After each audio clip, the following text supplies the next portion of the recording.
Benarkah buku catatan amal ditutup ketika akhir bulan Sya'ban? Ada yang menyebutkan ketika pertengahan bulan Sya'ban. Dan itu sempat menyebar di masyarakat, bahkan sampai antara satu dengan yang lain mereka menyampaikan pesan.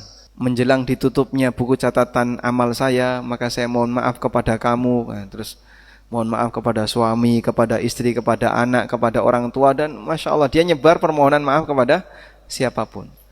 Terus jadi budaya. Karena dianggap saya akan mengakhiri penutupan buku catatan amal saya dengan kebaikan, dengan permintaan maaf.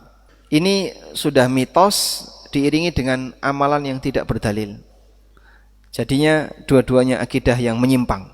Tidak ada ceritanya buku catatan amal ditutup sebelum orangnya mati. Kapan buku catatan amal itu ditutup?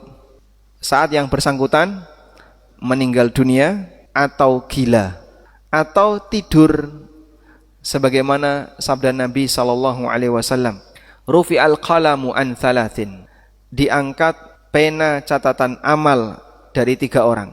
Lalu Nabi SAW mengatakan, anis sabiyyi hatta yahtalima, anak kecil sampai dia dewasa, sampai dia balik. Ketika anak kecil ini sudah balik, maka catatan amal berjalan. Wa anin naimi hatta yastaiqidha, orang yang tidur sampai dia bangun. Makanya perbuatan orang tidur tidak dihitung. Sehingga orang tidur kok nyampluk bojone, nah itu tidak berdosa ya. Kalau betul-betul tidur ya. Nah. Yang ketiga, wa anil majnuni hatta yafiqah, dan perbuatan yang dilakukan oleh orang gila sampai sadar. Sehingga orang gila melakukan apapun sebagaimana anak kecil, tidak diperhitungkan.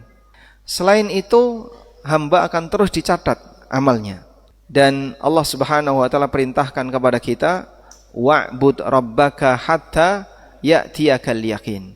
Sembahlah Rabbmu sampai datang kepadamu al-yaqin. Al-yaqin maknanya apa? Kematian. Sampai datang kepadamu kematian. Jika kita diperintahkan untuk beribadah sampai mati, berarti sepanjang itu catatan amal tidak akan pernah ditutup dan tidak akan pernah berhenti. Memang ada hadis di mana Nabi SAW pernah menyebutkan bahwa bulan Sya'ban itu bulan pelaporan amal. Disebutkan dalam hadis dari Usamah bin Zaid radhiyallahu anhuma. Usamah pernah tanya kepada Nabi SAW, apa latar belakang Nabi SAW rajin puasa di bulan Sya'ban? Lalu Nabi SAW memberikan 2 alasan. Beliau mengatakan, hadza syahrun yaghfulun nasu anhu baina Rajabin wa Ramadan. Bulan Sya'ban itu bulan yang sering dilalaikan oleh orang, sehingga mereka jarang beribadah di bulan ini antara Rajab dan Ramadan. Wa fihi turfa'ul a'mal ila rabbil alamin. Kemudian alasan yang kedua, dan di bulan ini amal para hamba itu diangkat menuju Rabbul alamin. Fa ana uhibbu ayyurfa'a amali wa ana sha'im. Maka aku ingin ketika amalku diangkat menuju Allah dalam keadaan berpuasa. Jadi ada kondisi di mana amal hamba diangkat menuju Allah Subhanahu wa taala, dan itu salah satunya terjadi di bulan Sya'ban. Ada masa pelaporan amal. Tapi Nabi SAW tidak menyebutkan Sya'ban tanggal berapa. Apakah tanggal 15 atau tanggal 29 atau 30, apakah awal, tengah atau ke akhir, tidak ada keterangan. Zahir hadis sepanjang Sya'ban. Makanya Nabi SAW berpuasa di bulan Sya'ban hampir 1 bulan. Oleh karena itu dalam hal ini yang lebih tepat bukan penutupan catatan amal, tapi yang lebih tepat adalah pelaporan amal hamba.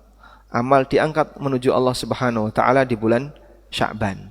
Maka kita perlu banyak menjaga dan hati-hati di bulan Sya'ban, jangan sampai melakukan aneka kejahatan dan maksiat, dan diisi dengan ketaatan, karena di bulan Sya'ban ini Allah Subhanahu wa taala akan mengangkat amal para hamba kepadanya. Itu yang lebih tepat ya. Sampai kapan kita beramal? Sampai mati. Kapan kita bisa beristirahat? Apakah mati istirahat? Belum tentu. Imam Ahmad pernah ditanya, kapan kita bisa beristirahat? Mata nastarih. Kata beliau, hatta nad'a aqdamana ala babil jannah.